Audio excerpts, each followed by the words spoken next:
This is what I think about a lot. I look at digital capability largely being huge, amazing things that are possible.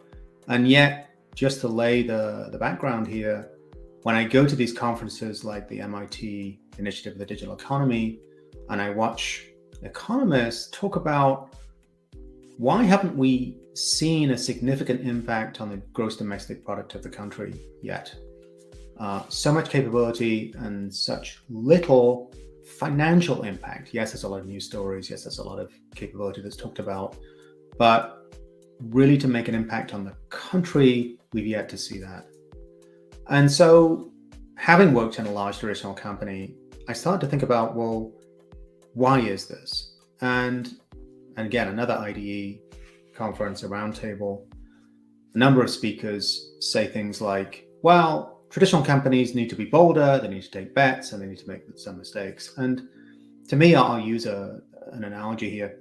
It's a little bit like telling someone to lose weight, because telling them to eat less and exercise more, everyone knows that. That's not the hard part. The hard part is actually doing it. And going back to this statement, I think companies do know they need to be bolder. They do know they need to take bets. They do know they need to make mistakes. Something is stopping them doing this, right? So what is that? And at this point, you may say, well, why would we have large companies wanting to sort of undergo a digital transformation? And I'm trying to depict on the left there that big companies have a huge amount of assets. They have factories, they have people, they have large R&D budgets. They have an incentive to innovate. And yet it's hard, right? So moving from that left picture to the right picture, it's very tempting to say, well, all you have to do is produce this digital product. The solution may not be physical.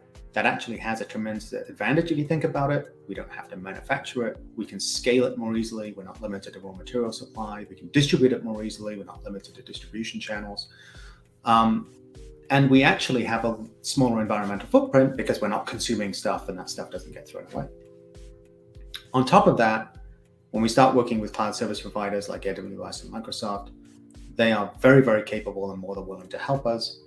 And so again, why isn't this an easy transformation? So I think, and this is not an exhaustive list, but I think these four tend to hit what I've experienced as being the biggest issues. First of all, the senior leadership, and you have to get senior leadership involved. If you think about how they became senior in the company, it was because they were the most invested in the old way of doing things. And so now asking people who've gotten to where they are through an old way of doing things, now to flip into a completely new way of doing things, that's very difficult. It's almost analogous to someone cutting off the branch they're sitting on, right? So it's going to be difficult for them to do that.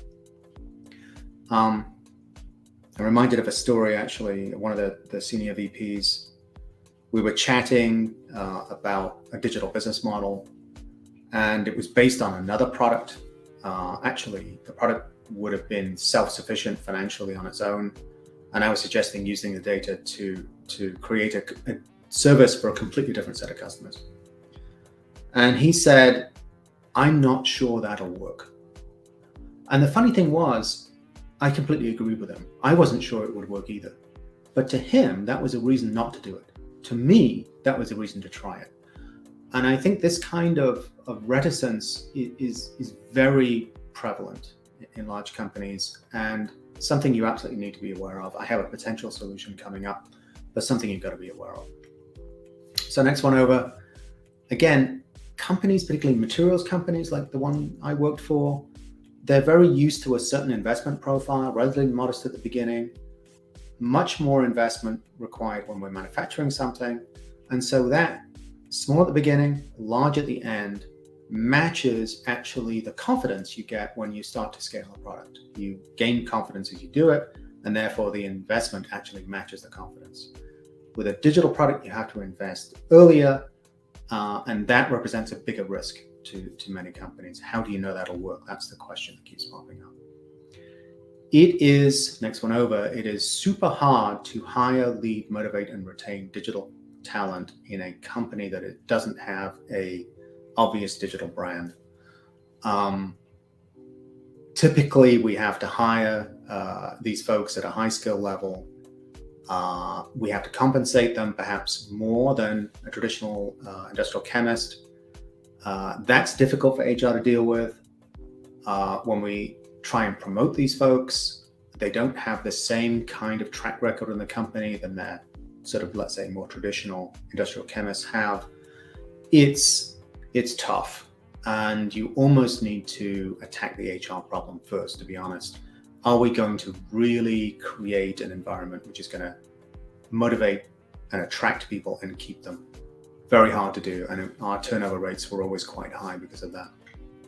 And lastly, this is a really intriguing one. In my experience, digital solutions tend to actually be applied to the wrong problems. They actually apply to obvious problems, but the problems don't actually have the biggest value. It's a strange thing.